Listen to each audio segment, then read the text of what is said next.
புதுச்சேரியில் சமூக வலைதளங்களில் வெளியான போலி கேரள லாட்டரி டிக்கெட்டை வாங்கி பலரும் பணத்தை இழந்த சம்பவம் அரங்கேறியுள்ளது.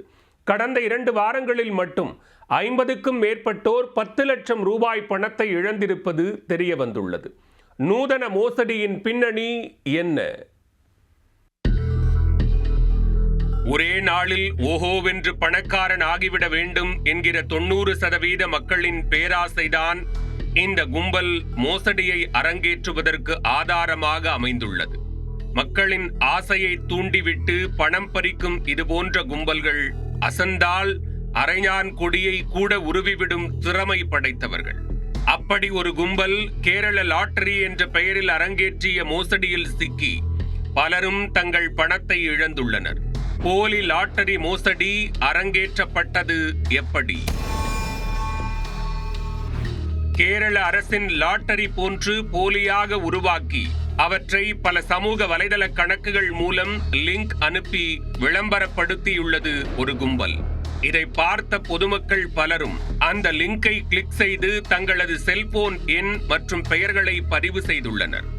அதில் பதிவு செய்யும் செல்போன் எண்களுக்கு வாட்ஸ்அப் மூலம் தொடர்பு கொள்ளும் மர்ம கும்பல் லாட்டரியின் விலை 200 ரூபாய்க்கும் கீழ் இருப்பது போல ஆசை காட்டி வாங்க வைக்கின்றனர். பிறகு மின்னஞ்சல் மூலமாகவோ அல்லது தபால் மூலமாகவோ போலி லாட்டரி டிக்கெட்டை அனுப்புகின்றனர். பிறகு ஒரு குறிப்பிட்ட நாளில் மோசடி நபர்கள் லாட்டரி வாங்கிய நபரை மீண்டும் வாட்ஸ்அப்பில் தொடர்பு கொண்டு அவர் பெயரில் வாங்கப்பட்ட லாட்டரிக்கு பெரிய அளவிலான தொகை விழுந்திருப்பதாக கூறி இன்ப அதிர்ச்சி கொடுப்பார்கள். அதை கேட்டு வாடிக்கையாளர் மகிழ்ச்சியில் திளைத்திருக்கும் வேளையில் அடுத்த குண்டை தூக்கி போடுவார் அந்த மர்ம நபர்.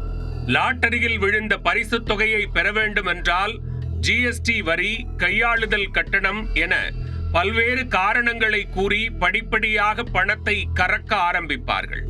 அவர்கள் கூறும் வங்கி கணக்கிற்கு அந்த பணத்தை அனுப்பச் சொல்லி வசூல் வேட்டையாடுவார்கள் அந்த கும்பல். இப்படியாக 1000 ரூபாயிலிருந்து சில லட்சங்கள் வரை பணத்தை உருவி விடுவார்கள் இந்த மோசடி கும்பலை சேர்ந்தவர்கள். அதன் பின்னர் தொடர்பை துண்டிக்கும் மர்ம நபர்கள் மாயமாகி விடுவார்கள்.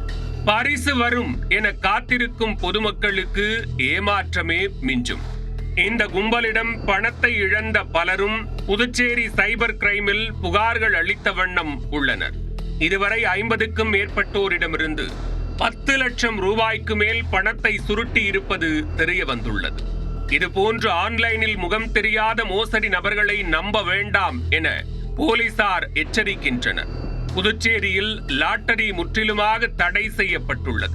ஆகையினால் லாட்டரி என்ற பெயரில் ஆன்லைனில் பணத்தை செலுத்தி ஏமாற வேண்டாம் என புதுச்சேரி இணையவழி காவல்துறை பொதுமக்களிடம் அறிவுறுத்தியுள்ளது.